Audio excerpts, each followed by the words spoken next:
शुभदा ही एक प्रेमळ, गोंडस पण आतून ठाम विचारांची मुलगी. तिचं बालपण एका मध्यमवर्गीय घरात गेलं. वडील बँकेत, आई शिक्षिका. दोघेही मुलीला शिकवून स्वतःच्या पायावर उभं करत होते. शुभदाला शिक्षिका होणं फार आवडत होतं. ती म्हणायची, मुलांचं आयुष्य घडवायचं काम म्हणजे सगळ्यात पवित्र काम. शिक्षण पूर्ण झालं आणि तिचं लग्न ठरलं पुण्यातील एका प्रतिष्ठित देशमुख कुटुंबात. लग्नाच्या वेळी सगळं स्वप्नासारखं होतं. हेमंत तिचा नवरा, शांत, समजूतदार वाटणारा. सासूबाई मीनाताई, थोड्याशा कडक पण आदर्श घरचं वातावरण ठेवणाऱ्या. सासरे नानासाहेब, निवृत्त शिक्षक. घरात अजून एक जण होता, दीर अमय, कॉलेजमध्ये शिकणारा आणि हलकासा बेजबाबदार. लग्नानंतर सुरुवातीचे काही आठवडे खूप सुंदर गेले. शुभदा अगदी प्रामाणिकपणे सगळं सांभाळू लागली. पहाटे उठणं, चहा बनवणं, घर आवरणं, सासूबाईंच्या सवयी लक्षात ठेवणं. ती प्रत्येक गोष्टीत स्वतःला झोकून देत होती. पण हळूहळू शुभदाला जाणवू लागलं की ती काहीही केलं तरी कुणालाच विशेष फरक पडत नव्हता. सासूबाई रोज सकाळी तिच्या अंगावर नजर टाकत म्हणायच्या, कपडे नीट नाही घातलेस, ओठाला हळद का आहे, पोहे पातळ झालेत. हेमंत मात्र कामाच्या व्यापात गुंतलेला आणि तिला वेळ देणं त्याच्या लक्षातही नसे. कधी तिच्या डोक्यावरून हात फिरवणं किंवा एखादा थकवा जाणवतोय का असं विचारणं काहीच नव्हतं. शुभदा हसत होती, पण हसण्यातून उदासी झाकण्याचा प्रयत्न करत होती. एक दिवस तिला तिच्या कॉलेजच्या जुन्या मैत्रिणीकडून फोन आला. शुभदा, आमच्या शाळेत रिक्त जागा आहेत, तुला अर्ज करायचा आहे का? शुभदा क्षणभर शांत झाली. तिचं जुनं स्वप्न डोळ्यांसमोर आलं. पण त्याच वेळी तिच्या मनात सासूबाईंचं वाक्य घुमलं, घरातल्या बायका नोकरी करत नाहीत. शुभदाने हळूच मीनाताईंकडे ही कल्पना मांडली. आई, एक संधी आहे, एक शाळा आहे जवळच, माझ्यासाठी योग्य असेल. सासूबाई थेट म्हणाल्या, तुला काय कमी आहे का घरात?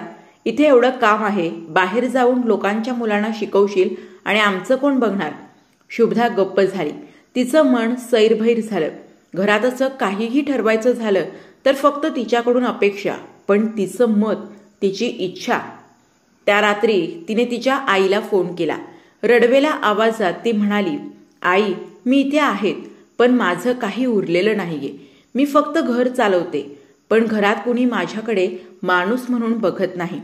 आई शांत होती, फक्त इतकंच म्हणाली, तू स्वतःसाठी उभी राहा शुभदा.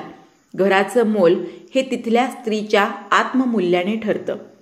दुसऱ्या दिवशी शुभदा आरशासमोर उभी राहिली. केस मोकळे होते, डोळ्यात झोप नव्हती, पण ठामपणा होता. तिने स्वतःला विचारलं, मी इथे आहे, पण मी माझी राहिली आहे का? आणि त्या क्षणी तिने निर्णय घेतला. सकाळी सगळं काम झाल्यावर ती मीनाताई, नानासाहेब आणि हेमंत समोर आली. शांत पण ठाम स्वरात म्हणाली, माझ्या शाळेची मुलाखत आहे उद्या, मी अर्ज केलाय, मला शिकवायचं आहे. हातात चहा घेणारे हेमंत थांबले.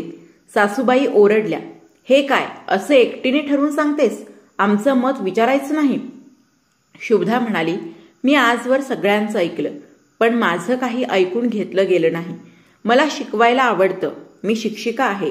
हे फक्त एक पद नाही, ती माझी ओळख आहे. मी ती परत मिळवणार. सगळ्यांना धक्का बसला. सासूबाई 2 दिवस तिच्याशी बोलल्या नाही. हेमंतही शांत, पण शुभदा तिने घेतलेला निर्णय मोडणार नव्हती.